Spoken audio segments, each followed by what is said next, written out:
Siyata Ishmaya, Masechet Souka, Daf Kafalef Hamoud Aleph, on est à la cinquième ligne. Le Savar Rabbi Yehuda, Kol Oel Sheino Asou Bidei Adam, Eno Oel. On avait dit qu'on avait vu une première, on avait vu dans la Mishnah du Perek Sheni, la première Mishnah, on avait dit que celui qui dormait sous la souka, Tanakama il disait, pardon, celui qui dort sous la souka pendant Soukot, et que dans la souka, il dort sous le lit. Il y a un lit dans la souka, il dort sous le lit. Alors, le Tanakama il a dit, Lo Yatsa Yedechovato, et Rabbi Yehuda il a dit qu'ils avaient l'habitude de dormir quand ils étaient petits devant les Ekenim sous le lit de la souka, et ils n'ont rien dit. Et la Gemara elle avait dit, elle avait fait une différence entre, elle avait ramené une Mishnah dans Walot, pour, pour expliquer la différence entre Tanakama et Rabbi Yehuda. Et la conclusion, elle était, c'était quoi la différence entre les deux? C'était que un OL qui s'est fabriqué tout seul, par exemple par la mer qui tape dans les rochers et donc ça crée une grotte, ou alors des pierres qui se sont formées, etc. Alors ça s'appelait OL chez Nessa Alieder c'est Oel Shenesa Bide Atzmo ou Bide Acherim. Donc Rabbi Yehuda il dirait dans le truc que si jamais le Oel il s'est fait tout seul, ça s'appelle pas un Oel. La Gemara elle pose la question Vesavar et maintenant on est cinquième ligne. Vesavar Rabbi Yehuda et Rabbi Yehuda il pense Kol Oel Sheno Asui Bide Adam et no Oel. Est-ce que Rabbi Yehuda il pense vraiment que toute tente qui s'est faite pas par la main d'un homme, alors ça s'appelle pas une tente? Nous, pourtant on objecte d'une Masechet para. Hein? C'est quoi, qu'est-ce qui se passe là-bas? Il y a marqué comme ça. Chatserot ayubnuyot berushalayim al gabe asela. Il fabriquait des chatserot, des genres de cours comme ça, à Jérusalem, sur un rocher. Sur les rochers qui étaient là depuis Shechet Yamei Bereshit. Hein?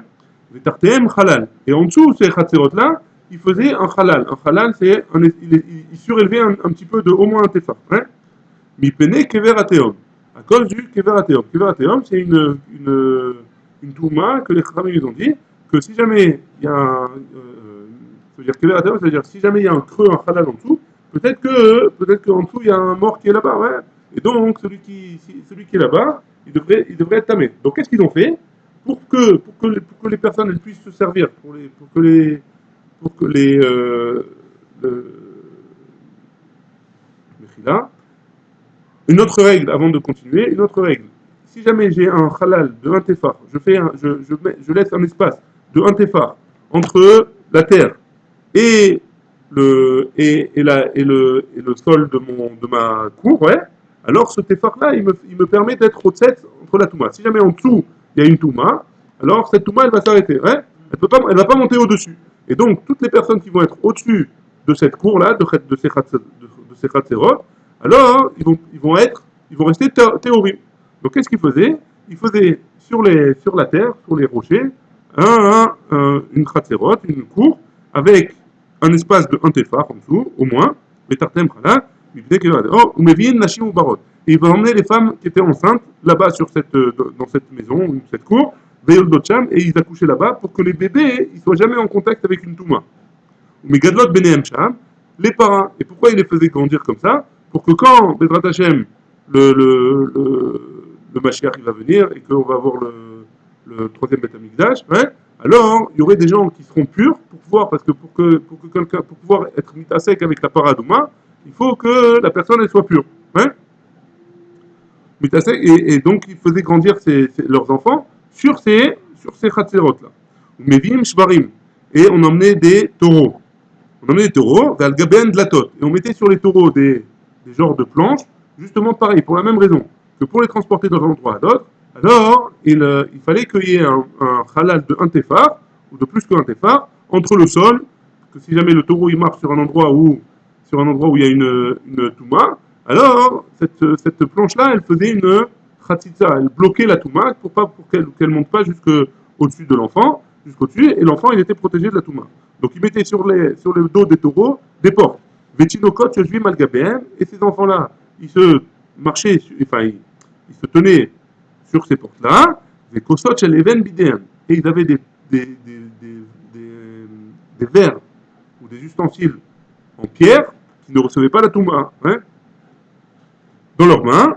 Ils guillent les chiloirs. Quand ils arrivaient au chiloir, dans le fleuve, le Shiloah, ouais. Yardou les Tochamaïm, ils descendaient dans l'eau, ou Miléoum, et ils remplissaient ces ustensiles, ces cossottes-là, pour pouvoir s'en servir après pour les cendres de la vache rousse, pour les mélanger avec les cendres. Hein, c'est tout là. Ve'alou, ve'yajvou lahem, et ils remontaient sur ces planches qui étaient sur les taureaux, et ils rentraient chez eux. Hein. Rabbi Yossé Omer, Rabbi Yossé il nous dit, Mekomo aya meshalshel, ou memale mipne kever ateom. De là où il était, hein, ça veut dire sur les planches qui étaient sur le taureau, il prenait une corde et il faisait descendre l'ustensile qui était en pierre, il le remplissait et il le remontait. Pourquoi? De peur qu'en dessous l'eau, ou en dessous la terre qui est là-bas, il y ait un mètre, et donc à cause de ça, il risquerait, en descendant du taureau, de se rendre impur. Donc pour éviter ça, il le faisait d'après Rabbi aussi, descendre avec une corde, le verre, le remplissait et le ferait remonter. Les Tania, hein, et on a enseigné une braïta à ce sujet-là. Rabbi Yehuda Omer, Rabbi Yehuda il nous dit, Lo ayum mevim dlatot et la shvarim. Il descendait pas, il faisait pas avec des dlatot, il faisait pas, sur les taureaux, il mettait pas des portes, ils allaient directement sur le taureau. Et pourquoi? D'après Rabbi Yehuda, qu'est-ce qu'il en sort? Des shvarim, des oel, chez Eno Asui Bide Adam. Le taureau, c'est un oel parce qu'il fait plus de tefa. Hein? Donc le taureau, en lui-même, il fait séparation a priori. Et pourtant, c'est un OL qui n'a pas été fabriqué par un homme, c'est un OL qui a été fabriqué par Akadosh Baruch Hu, qui a été créé par Akadosh Baruch Hu. Vekatane, Rabbi Yehuda, et Rabbi Yehuda il enseigne. Omer, Vekatane, Rabbi Yehuda Omer, Lo ayu mevim datot et la shvarim. Et Rabbi Yehuda il nous enseigne qu'il ne mettait pas des portes, il mettait directement le taureau. Donc tu vois bien que le taureau, il faisait khatita avec la touma, et pourtant, ça s'appelle un OL. Et donc, Rabbi Yehuda il pense qu'un OL qui a été fait Bidé Shamaïm, ça s'appelle un OL. Donc pourquoi tu m'as dit juste avant, hier, entre autres, ouais, on a dit hier, que d'après Rabbi Yehuda, il pense le contraire. Qui a Ravdimi, quand il est venu de Eretz Israël en Babel, il a dit Ama, Rabbi Elazar, il a dit Modé Rabbi Yehuda, qui est Melo Igrof. Rabbi Yehuda, il est d'accord quand c'est Melo Igrof. Melo Igrof, c'est un peu plus grand qu'un Tefa. Hein. Quand l'OL, il fait plus qu'un Tefa, et qu'il a été fabriqué par la nature ou par Akadosh Baruch Hu, ouais, alors dans ce cas-là, ça s'appelle oui un OL, Rabbi Yehuda, il est d'accord. Mais quand ça a été fabriqué, que c'est fait un tefar pile, et que ça fait fabriquer c'est fait fabriquer par Akadosh Baruch Hu, alors ça s'appelle pas un OL. Et donc, dans ce qu'on a vu hier, de quel cas on parle? On parle d'après Rav Dimi, dans un cas où le OL qui a été fabriqué par la nature, il avait un tefar pile, pas plus. Ouais. Donc d'après Rabbi Yehuda, ça s'appelle pas un OL, mais si c'est plus que ça s'appelle oui un OL. Et donc le taureau qui fait plus qu'un tefar, ouais, le taureau il fait plus qu'un tefar, il fait que Mélo et Grof au moins, le bas du taureau. Hein. Et donc, Rabbi Yehuda il sera d'accord, dans un cas comme ça, que un OL qui a été fait Bidé Shamaïm, qui a été fait par Akadosh Baruch Hu, ça s'appelle oui un OL. On a une braïta qui va dans ce sens-là, ou Modé Rabbi Yehuda, Bish Kifin. Et Rabbi Yehuda, il est d'accord sur les shkifim, c'est quoi? C'est des gros rochers qui se sont enlevés de la terre et qui ont dégringolé, et donc ils forment un OL maintenant en dessous. Ouais. Vous venez kicker à Slayim, et aussi c'est la même chose, ouais. C'est un trou qui a été fait qui est plus grand qu'un tefar, plus grand qu'un igrof, et donc ça s'appelle Rabbi, d'après cette braïta-là, on voit que Rabbi Yehuda, il est d'accord que quand c'est un OL qui a été fait par la nature, et qui fait plus qu'un égrof, alors ça s'appelle oui, OL. La Gemara elle dit, l'arrêt des lettres, des hashba kama égrofim. Et tu vois bien la porte, ouais, cette porte-là, cette planche, elle est grande, ouais, elle est plus que plusieurs égrofim. Rabbi Yehuda Omer, loayumevim datot, et la shvarim. Donc d'après Rabbi Yehuda, il fallait pas emmener les portes, ouais, et pourtant ces portes-là, elles faisaient plus qu'un égrof. La Gemara elle répond, Amarabaye, l'eau serait roulé à vide la tot. Faut pas dire qu'il faut pas emmener. D'après Rabbi Yehuda, tu n'as pas besoin de te casser la tête à emmener les portes. Ouais. Tu n'es pas obligé de dire qu'il ne fallait pas emmener. Rava Amar, Rava il donne une autre explication. Lo ayu mevim datot, kol aika. Il ne fallait pas emmener de planche. Ouais. Pourquoi? C'est mipne chez daato shel tinot gasa alav. Étant donné que le tinok, l'enfant, quand il est sur une planche comme ça, il se sent plus stable. Et donc il va commencer à aller voir il va sortir sa tête pour voir qu'est-ce qui se passe dehors. Et il va commencer à sortir ça veut dire à sortir de la planche. Et donc, s'il sort de la planche, il il risque de s'impurifier. Donc c'est pour ça qu'on ne lui permet pas de mettre une planche. Par contre, sur un taureau, il va s'accrocher bien, il ne va pas sortir, il ne va pas essayer de bouger. Donc on reprend, chez Mipne chez Dato chez Tinok Gasalav, chez Mayotzi Rocho, au Echad Mievarav, Veitma, il risque de sortir de sa tête ou un autre membre de son corps, et il va devenir impur. Bekever, Athéom, avec un kever qui est dans la terre, en dessous de là où il va passer. Tania Kevate de Rava. Il y a une braïta qui va comme Rava, comme on vient de dire. Hein? Rabbi Yehuda Omer, Rabbi Yehuda dit, on vient de tourner la page. Hein? Rabbi Yehuda Omer, Lo hayu mevim datot kol ikar. Mipene, chez Dato shel Tinok, grâce à la. Donc une braïta qui va comme Rava, parce qu'un enfant, il se sent à l'aise sur la planche et il va commencer à sortir. Shema Yotzi Rocho, O Echad Mievarav, qui risque de sortir sa tête ou un de ses membres, Veitma Bekever Ateam, mais il risque de s'impurifier avec un mort qui est en dessous. Et là, mais ils emmenaient des taureaux d'Égypte, que leur corps il était large. Et les enfants s'asseyaient dessus, des kosot chez les veines bidéem, ils avaient les verres pierre dans la main, et ils sont arrivés au fleuve qui est le Shiloach, Yardou ou Mileum, ils sont descendus et ils l'ont rempli, et ils sont remontés et ils se sont réassis sur le dos du taureau. Ouais? C'est bon jusque-là? Plus ou moins? Donc il en sort de là. Que quoi?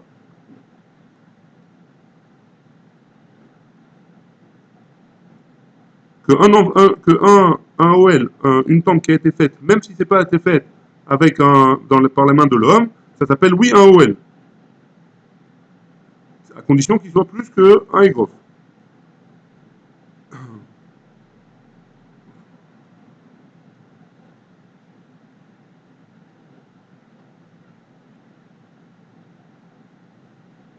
C'est bon? Ok. La Gemara, elle objecte. Vare, mita, deyashba kama igrofim. Donc un lit. Ouais. Maintenant on revient à notre sugia du lit qui est dans notre Mishnah. Ouais. Un lit qui a plusieurs igrofim. Il est large. Hein. Udnan. Et pourtant il y a dans notre Mishnah il y a marqué quoi? Rabbi Yehuda Omer, Noagim Ainu, Shainu Yeshenim, Tachatamita, Bifna Zekenim. Donc dans notre Mishnah, ils ont dit qu'ils dormaient sous le lit, ouais, devant les Zekenim. Les Zekenim, ils n'ont rien dit. Alors si tu as Rabbi Yehuda, ce même Rabbi Yehuda, il est d'accord qu'une Touma qui est plus qu'un Egrof, c'est oui Chotset. Alors que même s'il va dormir sous un lit, alors, dans la souka, ouais, le lit il va être Chotset entre lui et le frère de la souka, ouais. Et donc, donc théoriquement, d'après Rabbi Yehuda, pourquoi d'après Rabbi Yehuda, il a le droit de dormir sous un lit? A priori, c'est un problème. La Gemara répond, c'est un émita. C'est différent un lit. Pourquoi? Oui, ou les gabas, pourquoi c'est différent un lit? Parce que le lit, il a été fait pour le dessus du lit, pas pour le dessous du lit. Et donc, le dessous du lit, il n'est pas chotset. La Gemara, elle objecte, elle dit, shvarim nami, les gabas nasouir. Pour les taureaux aussi, c'est fait pour le dessus, ouais. Et pourtant, le bas du taureau, il est chosset, si jamais il a une touma, d'après Rabbi Yehuda. Il n'a pas besoin de monter sur une planche, hein. Pourquoi il a besoin de monter sur une planche? Parce que le bas du taureau, il est chosset pour la touma qui risque de passer. Le taureau, ouais, Akadosh Baruch Hu, il a créé le taureau. L'utilisation principale du taureau, c'est sur le dos, ouais. C'est pas sur le bas. Donc c'est comme le lit, a priori. Donc pourquoi dans un cas c'est chotset, dans l'autre cas c'est pas chotset d'après Rabbi Yehuda? Shvarim nami les gabanatoïm. Ouais, ça c'est la question. Il y a Ravin il a dit, quand il est venu Ravin d'Eretz Israël en Bavel, Amar Rabbi Elazar il a dit, Shane Shvarim, Oil ou Maginim Alaroim. Non, le bas aussi il a une utilisation. Pourquoi? Parce qu'il protège des bergers. Des fois, quand les bergers ils ont besoin de se protéger du soleil, Bachama, Mipna Hama, ou Bakshamim, Mipna Kshamim, quand ils ont besoin de se protéger du soleil ou alors de la pluie, ils se mettent en dessous le taureau. Et donc ça leur sert. Donc étant donné que ça sert, alors c'est fait aussi pour le dos, c'est fait pour le dos et pour le ventre. Et donc c'est oui, chotset dans le cas du taureau, et pas dans le cas du lit. Le lit, c'est fait que, a priori, on va voir le contraire, mais a priori, le lit, c'est fait pour le dessus. Donc, je me pose la question, si c'est comme ça. Hein. Mitanami, le lit aussi, Oil ou Magina Alamin Alim, la sandalim chez Tartea. Le lit, on a l'habitude de mettre en dessous les chaussures et les sandales, ouais, et le bas du lit, il protège ses chaussures et ses sandales, sinon on les aurait écrasées. La Gemara dit, et là, Marava, Shane Shvarim. Donc il faut trouver une autre solution. Pourquoi les taureaux c'est différent? Shane Shvarim, les taureaux c'est différent. O'il va'asuim le'agen al bene me'ahim shelahem. Le bas du taureau, ouais, la peau qui est en dessous du taureau, il sert à protéger les intestins et les abats, de la bête. Ouais. Et donc, ça sert à quelque chose. La gaine avenue maïm chez la haine, chez les mar, or ou bassar tabisheni, de la peau et de la viande, tu vas m'habiller. Bah, tsamot vegidim, t'es sochecheni. Ouais. Donc, ça sert, cette peau-là, elle sert, et la viande, elle sert à protéger les intestins. Donc, le bas, il sert à quelque chose dans le taureau, tandis que dans le lit, non. Riba itema, si tu veux, tu peux dire, Rabbi Uda l'etamé, d'amar souka dirat keva bainan. Et si tu veux, tu peux me dire que Rabbi Uda, il va d'après son avis à lui. C'est quoi son avis à lui? Que une souka pour Rabbi Uda, ça doit être une dirat keva, hein? Pas une dirat araï. C'est pour ça que Rabbi Uda, il permet dans la première Mishnah, je vous rappelle, que ça fasse plus que Esrimamot. Hein? Pourquoi? Parce que Rabbi Uda, il a dit, il faut que ce soit une dirat keva. Hein? D'amar souka dirat keva bainan. D'avalé mita, dirat araï. Et le lit, c'est une dirat araï. Hein? S'il dort sous le lit. C'est araï, c'est provisoire, c'est pas keva, c'est pas kavoa. Non, et donc pourquoi Rabbi Houda il permet de dormir sous le lit? Où est-ce qu'on aurait voulu qu'il dorme d'après Rabbi Yehuda? À côté du lit. Là, il dort sous le lit. Ah, sur le lit. Sous le lit, Non. en dessous. La question c'est, dessous. d'après Rabbi Yehuda, on aurait dû dormir sur le lit. S'il pense que la Non. alors il va... Non, on cherche pas ça. On cherche à comprendre pourquoi Rabbi Houda il permet de dormir sous le lit. Sous le lit. Alors que le lit, normalement, il devrait être rotzet. Le lit devrait être rotzet Par rapport à la souka, au sra. Alors, réponse de la Gemara. Non, le lit, il n'est pas rotzet. Pourquoi? Parce que ma souka, c'est une dirat keva. Mon lit, c'est une dirat araï. Parce que les gens, jamais ils dorment sous le lit. Hein. Le lit, c'est une dirat araï. Et donc, on venait dans les mots maintenant. De'amar souka dirat keva bainan. Parce que Rabbi Houda, il pense qu'il faut que la souka soit une dirat keva, soit quelque chose de fixe. Bah, valé mita dirat araï. Et le lit, sous le lit, c'est une dirat araï. On n'a pas l'habitude de faire des maisons comme en dessous les lits. Ouais. Souka, oel keva. La souka, c'est une tente fixe. Ouais.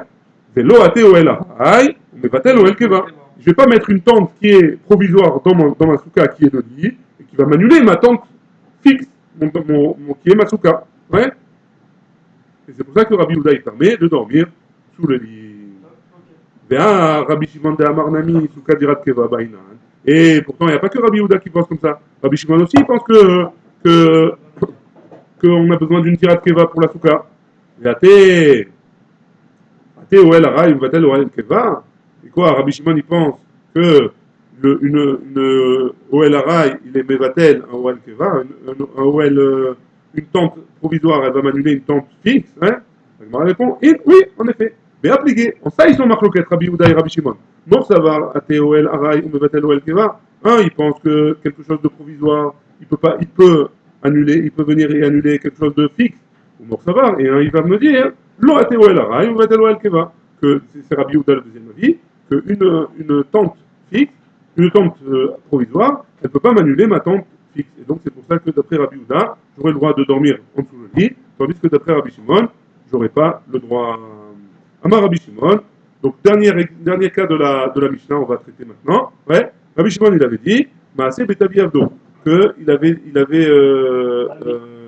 un serviteur qui s'appelait Tavi, et lui il dormait sous le lit, et Rabbi Shimon et Rabban Gamliel, pas il a rien dit. Il s'est vanté d'avoir un esclave qui était Talmid Chacham, qui savait que les esclaves ils sont pas tours de souka, et donc il peut dormir sous le lit. Donc ça veut dire que Rabban Gamliel il pense qu'on n'a pas le droit de dormir sous le lit. Un juif il n'a pas le droit de dormir sous le lit, un serviteur il a le droit de dormir sous le lit qui est sous la souka.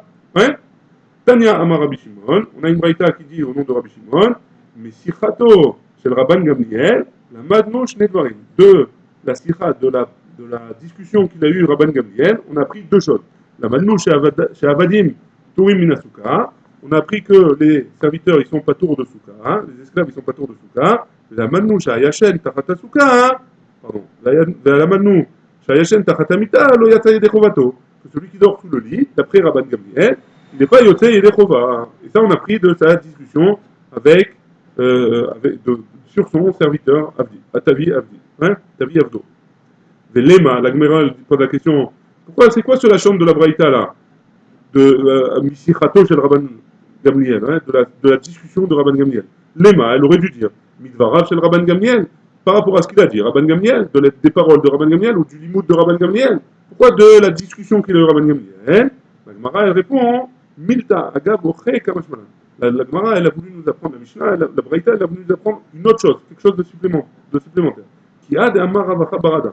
Comme ce qu'il a dit Ravacha Barada. Les Amrele, Amar Ravacha Barada, Amar Ravanuna, Amar Rav. Il y en a qui disent que c'est au nom de Rav qu'il a dit. Mina in she'afilu sichat talmidei chachamim tzricha limud.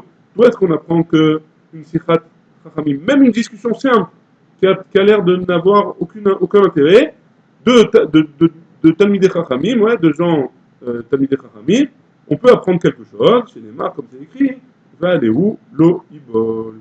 C'est marqué sur Valéou lo ibol. C'est quoi le pasuk, hein? Le pasuk, c'est Et Chatou, les talmidei chachamim, ils sont représentés par Et Chatou al-Palgemaïm, ouais. Asher Pirio Iten Berito, Valéou lo ibol, que Kacha a fait. Et donc, que même les talmidei chachamim, même une discussion toute simple, alors il faudra essayer d'apprendre des choses de là, parce qu'on peut toujours apprendre des discussions des talmidei chachamim. Très bien. Des questions jusque-là? Ouais, on y va? C'est bon? Mishnah suivante. Asomer Sukato, Bekar'e Hamita Keshira. Si jamais il met sa souka, il fait sa souka sur les Kar'e Hamita. Kar'e Hamita, c'est quoi? Avant, ils avaient des lits comme ça, où ils avaient des parois, hein, sur le côté des lits. Maintenant, si jamais sur ces parois-là, je mets ma souka et je dors dans mon lit, alors c'est kasher, d'après Tanakama. Rabbi Yehuda Omer, Im ena yechola la'amod bifnei atzma, pesula. Ouais. Si jamais il ne peut pas se tenir tout seul, c'est pas soul. Donc, comment c'était, ouais, je vous montre comme ça. J'ai mon lit, ça c'est mon lit, ouais. Et sur mon lit, il a des méchitsot comme ça qui montent. Ouais. Tu dois avoir les photos, moi j'ai pas les photos ici. Tu dois avoir la photo. C'est Kafanef, ouais, un autre bête. Donc s'il y a des méchitsot qui montent, et je mets sur ces méchitsot là, je mets un toit, alors c'est kasher d'après Tanakama. Rabbi Yehuda dit, à condition que je puisse déplacer le lit. Ouais. Je ne sais pas si on va bien voir, mais en tout cas c'est comme ça. Hop là. Ouais. On voit pas bien. Là et là. Donc si je peux déplacer le lit et ma souka elle reste en place, alors d'après Rabbi Yehuda c'est kasher. Ouais. Si je ne peux pas déplacer le lit sans bouger les méchitsot, alors c'est pas valable. Ouais. C'est bon? C'est clair le cas? Et là il y a la Pesula. Très bien. Donc, marloquette entre Tanakama et Rabbi Yehuda. Maïta Ahmad et Rabbi Yehuda. Quelle est la raison de Rabbi Yehuda? Pliqueba, Rabbi Zera et Rabbi Abba Bar Mamad. Il y a une marloquette, c'est quoi la raison de Rabbi Yehuda? Mor Savar, un il pense. Khadamar, un il pense. Mipne chez En Lakeva. Parce que c'est pas fixe. Ouais, Rabbi Yehuda il demande que ce soit une souka fixe. Et là, c'est pas fixe, puisque le lit, on est amené à le déplacer. Ouais. C'est pas quelque chose de fixe. Et donc, comme c'est pas quelque chose de fixe, alors c'est Pasoul d'après Rabbi Yehuda. Mais Khadamar, deuxième avis, pourquoi Rabbi Yehuda il rend Pasoul? Parce qu'il est Mahamid. C'est quoi Mahamid? Il fait tenir le sra sur quelque chose qui est Mekabel Touma. Pourquoi c'est sur quelque chose qui est Mekabel Touma? Parce qu'un lit, même s'il est fait à base de bois, une fois que c'est devenu un ustensile, il est Mekabel Touma. Donc, même si le sra il va être caché, il ne va pas être Mekabel Touma. Mais étant donné que je l'ai posé sur quelque chose qui, oui, va être Mekabel Touma, ça s'appelle Mahamid, ouais, je le fais tenir sur quelque chose qui, oui, Mekabel Touma, alors d'après Rabbi Yehuda, c'est pas soul, d'après le deuxième avis. Maï Benayou, c'est quoi la différence entre les deux? C'est quoi la marloquette entre les deux? Si jamais il a mis des chipudim, des poteaux en fer, et sur ces poteaux en fer là, hein, il a posé le srar dessus. Ouais, et à côté, il y a le lit. Ouais. Alors d'après le premier avis, les mandéama, les fichiens, la keva, d'après le premier avis qui dit que Rabbi Yehuda il pense qu'il faut que ce soit fixe, après yesh la keva, là c'est fixe, c'est des poteaux en barzel, ça bouge pas, c'est fixe. Ouais. Ou mandéama, et d'après celui qui dit, mipne chez Mahamida, bedavar, mekabel touma, Mahamida va d'avoir arrêt, Mahamida bedavar, mekabel touma. D'après celui qui dit que il ne faut pas que je pose le srar sur quelque chose qui est mekabel touma, là, les barres de fer, c'est oui, mekabel touma. Hein. Et donc ce serait pas bon. C'est ça la différence entre les deux avis sur Rabbi Yehuda. Et on termine avec ça. Amar Abaye, Abaye dit, Lochanou, et là chez Samar, Aval Siker, Al-Gav Amita, Keshera. Sur la mita elle-même, alors comment on revient sur celle qui dit que. Al-Gav Amita, hein. Gavamita, donc sur le lit lui-même. Donc comment tu peux expliquer si Rabbi Yehuda il dit que. Lochanou, et là Samar, Ça marche sur le lit, ouais. Sur le lit mamash.